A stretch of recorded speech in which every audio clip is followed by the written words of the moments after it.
இஸ்லாத்தை பாதுகாத்து வாழ வேண்டிய ஒரே காரணத்துக்காக தங்களுடைய சொந்த மண்ணில் இருந்து வீடு, செல்வம் என எல்லாவற்றையும் துறந்துவிட்டு தங்களுடைய கணவர் ஹத்தாப் இப்னு ஹாரிஸ் ரலியல்லாஹு அன்ஹு அவர்களுடன் அபிசீனியாவை நோக்கி ஹிஜ்ரத் செய்த, அங்கேயே நோய்வாய்ப்பட்டு இறப்பெய்த ஒரு சஹாபி பெண்மணியைப் பற்றி உங்களுக்கு தெரியுமா?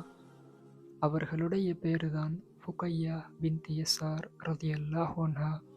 மக்கா நகரில் பிறந்த இவர்கள் நபி அவர்கள் இஸ்லாத்தை பகிரங்கமாக எத்தி வைக்கும் முன்பே இஸ்லாத்தை ஏற்றுக்கொண்டார்கள். இஸ்லாத்தை ஏற்றுக்கொண்ட முதன்மையான நபர்களில் இவர்களுடைய கணவர் ஹத்தாப் ரலியல்லாஹு அன்ஹு அவர்களும் இடம்பெறுவதால் அஸ்ஸாபிகூனல் அவ்வலூன், முந்திக் கொண்டவர்களின் பட்டியலில் இந்த தம்பதிகள் இருவரும் இணைந்து கொண்டார்கள். மக்கா நகரில் குறைஷியர்களின் துன்பங்கள் எல்லை கடக்கவே தங்களுடைய கணவர் ஹத்தாப் ரலியல்லாஹு அன்ஹு அவர்கள் மற்றும் முஸ்லிம்களுடன் சேர்ந்து சுமார் 1200 கிலோமீட்டர் தூரம் அபிசீனியாவை நோக்கி ஹிஜ்ரத் செய்தார்கள். அபிசீனிய நாட்டை அடைந்தார்கள். அந்நிய நாடு, பாசை, காலநிலை, உணவு, குடிபானம் என எல்லாம் சடுதியாக மாறியது. சில காலங்களில் நோய்வாய்ப்பட்டார்கள்.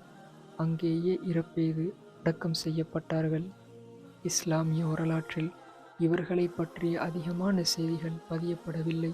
இவர்களது இறுதி வார்த்தைகள் கூட பதியப்படவில்லை. அல்லாஹ்வின் பாதையில் தமது அனைத்தையும் தியாகம் செய்த ஒரு முஃமினான பெண்ணாக அமைதியாக வாழ்ந்து மறைந்தார்கள். இப்படியாக இஸ்லாத்தை முதன்மையாக ஏற்றுக்கொண்ட சஹாபாக்கள் உலக வரலாற்று புத்தகங்களில் வேண்டுமானால் பதியப்படாமல் இருக்கலாம். ஆனால் அல்லாஹ் இவர்களுடைய ஒவ்வொரு தியாகத்தையும் பதிவு செய்து வைத்திருக்கிறான். இதுதான் ஹிஜ்ரத்தின் அற்புதமான நிறம், தியாகத்தின் அமைதியான முகம், இறைவனின் அன்பான அடிமை ஃபுகையா பின்த் யஸார் ரலியல்லாஹு அன்ஹா அவர்களின் வாழ்க்கைச் சுருக்கம். அஸ்ஸலாமு அலைக்கும் வரஹ்மத்துல்லாஹி வபரகாத்துஹு.